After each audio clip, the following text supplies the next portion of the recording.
Je sors d'un séminaire de 3 jours intense et aujourd'hui j'avais envie de vous partager quelques clés, deux, trois clés que j'ai reçues dans ce séminaire parce que pour moi ces deux, trois clés font toute la différence en réalité sur ton mindset, sur ta capacité à prendre des décisions, sur euh, la manière dont tu gères ta vie et ton quotidien. Et ça peut paraître des clés toutes simples, mais en réalité, je pense qu'elles changent énormément de choses et je m'en suis rendu compte ce week-end. J'ai vécu une expérience extrêmement intense dans ce séminaire de 3 jours qui était dédié au leadership et à l'entrepreneurship. C'était un gros séminaire, on était plus de 2500, plus des personnes en ligne qui prenaient le séminaire en ligne. On était au moins en tout presque 6000. C'était hyper intense et comme vous l'entendez, j'ai quasiment plus de voix parce que on a donné énormément de notre personne et beaucoup crié, relâché et tout, euh, des, de la puissance et ça fait que voilà, j'ai un peu la voix cassée, mais, euh, ça a été une expérience extraordinaire que j'avais envie absolument de vous partager aujourd'hui. Donc la première clé que j'ai expérimentée et que j'ai reçue,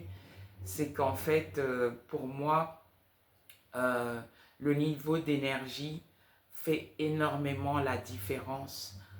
dans votre capacité à agir, à prendre des décisions dans votre vie, dans votre quotidien. C'est juste incroyable. En fait, en réalité, cette clé, je la connaissais depuis longtemps et certainement vous l'avez déjà entendue et c'est une réalité. Sauf que, en fait, pour l'avoir vécu et expérimenté pendant ces 3 jours, je me suis vraiment rendu compte de la différence que ça faisait dans le corps.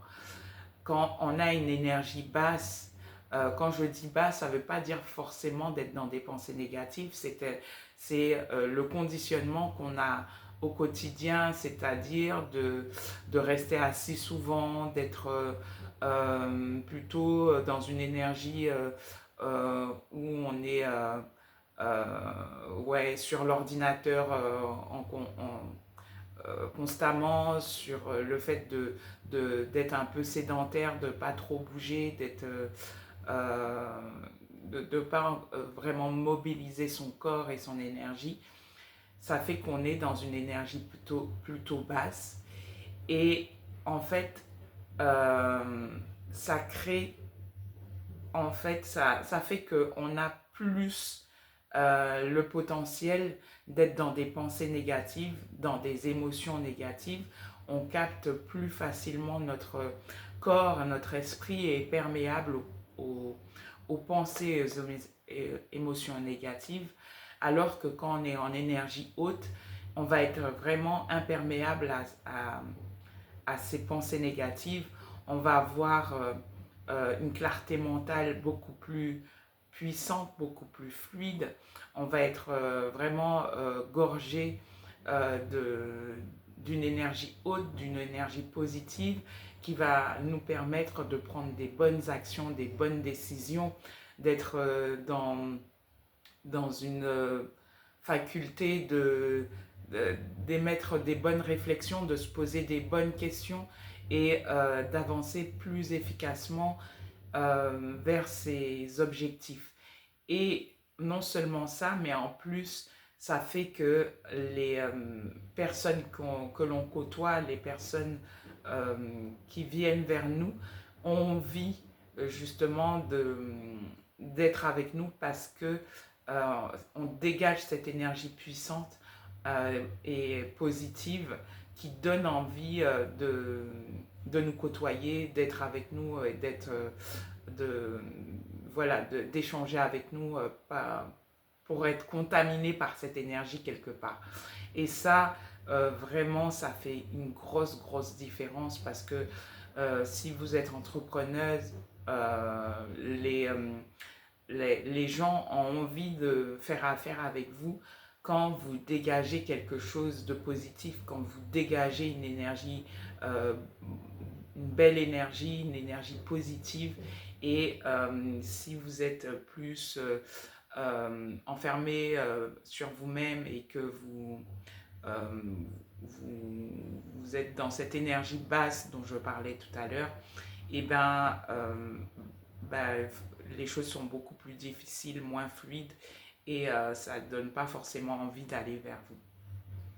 La deuxième chose que j'ai retenue, c'est que on a une faculté, mais à se raconter énormément de bullshit. C'est en lien aussi avec cette énergie basse, mais euh, lorsque on est dans des situations compliquées, un peu difficiles, on va souvent avoir tendance à blâmer l'extérieur.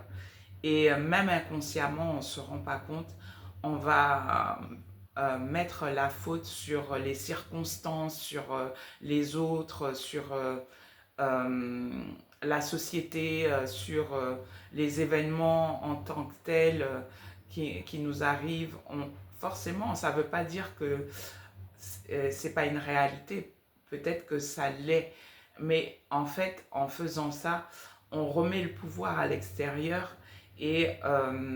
ça ne nous permet pas d'avoir les idées claires pour se poser les bonnes questions et trouver les solutions qui nous permettent de changer en fait le contexte et de rebondir. On va se contenter d'accuser le coup et d'être plus dans une sorte de fatalité, alors que même si on essaie quand même de trouver des solutions, mais le fait de réfléchir et de penser comme ça et de rester en boucle sur ces schémas de pensée, sur ces conditionnements quelque part, et ben ça nous empêche d'être de vraiment avoir cette faculté de trouver des idées nouvelles, d'essayer de nouvelles choses, de sortir de notre zone de confort, mais vraiment en fait pour aller essayer des choses qui pourraient nous paraître contre-intuitives ou, pas forcément dans ce qu'on ferait habituellement et vraiment changer un peu notre état d'esprit pour trouver des solutions innovantes que l'on n'aurait pas essayé auparavant. Et c'est vraiment ces deux choses, bien sûr, il y a plein de choses que j'ai retenues, mais j'ai expérimenté, j'ai vécu, mais, mais j'avais envie de vous partager ces deux clés déjà euh, parce que je sais que la plupart du temps, c'est ces deux choses-là que l'on néglige en réalité le plus souvent dans notre quotidien et c'est ça qui fait une grande différence. Donc je vous propose d'appliquer ces clés et d'essayer de voir un peu la différence, de vous mettre en énergie haute, de faire des choses pour déclencher cette énergie, pour que vous vous sentiez gorgé de cette énergie pour vous dépasser et oser faire des actions et prendre des décisions qui sortent de votre contexte ordinaire. Je vous dis à la prochaine vidéo.